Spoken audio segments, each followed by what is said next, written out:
वंदे मातरम की संगीत यात्रा 1896 में शुरू हुई, जब गुरुदेव रविंद्रनाथ टैगोर ने इसे पहली बार भारतीय राष्ट्रीय कांग्रेस के अधिवेशन में गाया।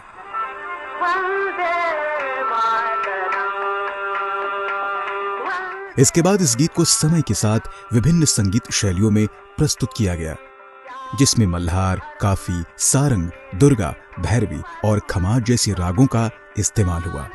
शास्त्रीय गायकों से लेकर अन्य कलाकारों तक हर प्रस्तुति ने इसे एक नया आयाम दिया। पंडित जदुनाथ भट्टाचार्य ने वंदे मातरम की एक विशिष्ट व्याख्या करते हुए इसे राग मल्हार और कव्वाली ताल में संगीतबद्ध किया। 1905 के बंग भंग आंदोलन के बाद वंदे मातरम की बढ़ती लोकप्रियता की वजह से 1905 और 1920 के बीच अनेक संगीतकारों और गायकों ने वंदे मातरम को विभिन्न धुनों में पिरोया। इनमें नारायण चंद्र मुखर्जी, बाबू सुरेंद्रनाथ बनर्जी, देशदास, सत्यभूषण गुप्ता, हेमचंद्र सेन, द्विजेंद्र लाल राय और हरेंद्रनाथ दत्त शामिल हैं, जिन्होंने अपने अपने तरीके से इसे संगीतबद्ध किया। महाराष्ट्र में भी कई गायकों ने इस गीत को अलग अलग धुनों में संगीतबद्ध कर इसकी लोकप्रियता बढ़ाई। मुंबई में समल रंबोआ शेजवाल ने 1910 में राग कालिंगड़ा में वंदे मातरम को रिकॉर्ड किया। वहीं विष्णुपंत पगनीस ने 1928 में राग सारंग धुन पर वंदे मातरम को गाया। इसके अलावा 1935 में संगीत निर्देशक केशवराव भोले ने राग देशकर धुन पर वंदे मातरम को रिकॉर्ड किया।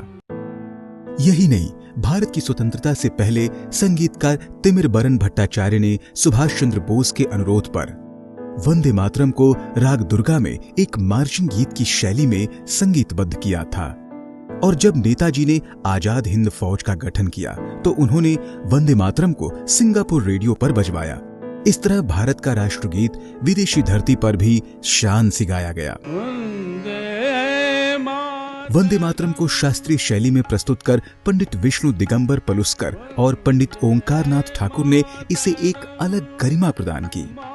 पंडित विष्णु दिगंबर पलुस्कर, जो कांग्रेस के वार्षिक अधिवेशन में वंदे मातरम गाया करते थे, उन्होंने राग काफी में इसे गाया। वहीं उनके शिष्य पंडित ओंकारनाथ ठाकुर ने इसे शास्त्रीय शैली में प्रस्तुत करते हुए सरदार पटेल के आग्रह पर 15 अगस्त 1947 को आकाशवाणी पर गाया।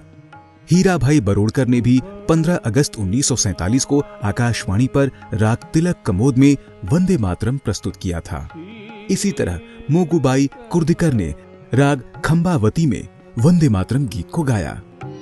स्वतंत्रता के बाद मराठी थिएटरों और फिल्मों से जुड़े मास्टर कृष्णा राव ने वंदे मातरम को अपनी धुन में गाया, जो राग बिलावल पर आधारित थी। मास्टर कृष्णा राव ने इसे राग काफी और राग झंझोटी में भी गाया। वहीं श्री अरविंदो ने वंदे मातरम को ऊर्जावान लय के साथ एक अर्ध सैन्य शैली की धुन प्रदान की। यह राष्ट्रगीत आज भी उसी धुन में श्री अरविंद आश्रम के विद्यार्थियों और निवासियों द्वारा गाया जाता है।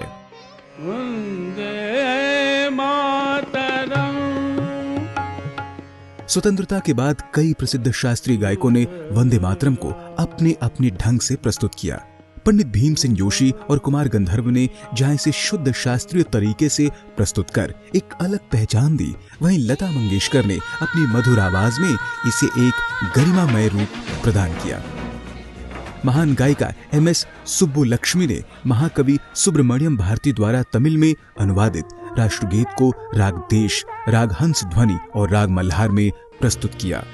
राग देश में प्रस्तुत किया गया संस्करण भारत में ही नहीं, विदेशों में भी अत्यंत लोकप्रिय हो गया।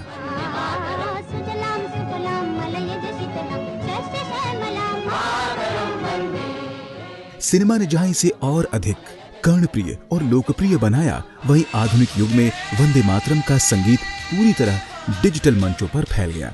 बड़े बड़े ऑर्केस्ट्रा, सिम्फनी स्टाइल अरेंजमेंट और बहुभाषी कोरस मंद्र वंदे मातरम का गायन लोकप्रियता की हर सीमा को लांघ गया। आज वंदे मातरम के गायन में भारतीय और पाश्चात्य वाद्य यंत्रों का व्यापक संगम दिखता है, जो इसकी लोकप्रियता की कहानी खुद कहता है।